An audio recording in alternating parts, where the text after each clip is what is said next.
In this video, we'll show you how to plan a backhaul or multiple stops. The two are basically the same, and the most important factor is at which stop you consider that you have delivered your load. Either you will make numerous stops along your trip and end up at a new location, or you will return to your original location at the end of your trip. For this demonstration, I believe that a dedicated account may represent the best model to show you how this works. So I will be doing this run as a company driver. Now you would normally process to plan your load using a table of contents in the same manner that you would plan any load. But for this demonstration, we're just going to go straight to the dispatch page. And because we're doing it as a company driver, then we won't be concerned with load pay or fuel surcharge. But if you are a owner operator, then you need to make sure that you go ahead and fill that information out in the same procedure that you would normally do it. Now we've already set up a load, and in this load, what we're going to do is we're going to start at one point, and we're going to make two stops along the way, and then we're going to end up right back at the same location.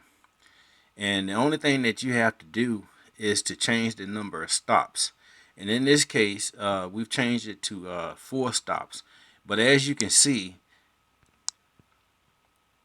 you can actually change it up to 8 stops. And remember that your pickup is your number 1 stop, and your delivery is always going to be your number 8 stop. So you can actually plan an additional 6 stops with this dispatch planner. Okay, so in this case, again, we're going to use 4 stops. And when we click on 4, it'll actually open up 4 places for us to put our information. And of course, it'll start with our shipper, then go to our stop 1, and then to our stop 2,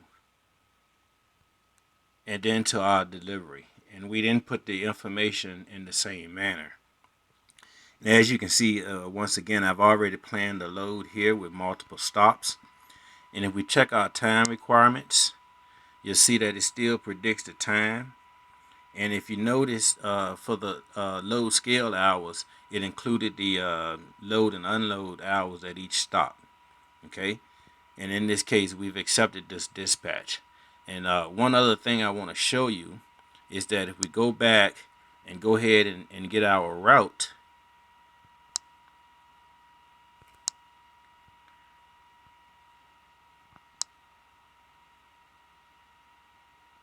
then you'll see that it also gives us the route to each one of our stops.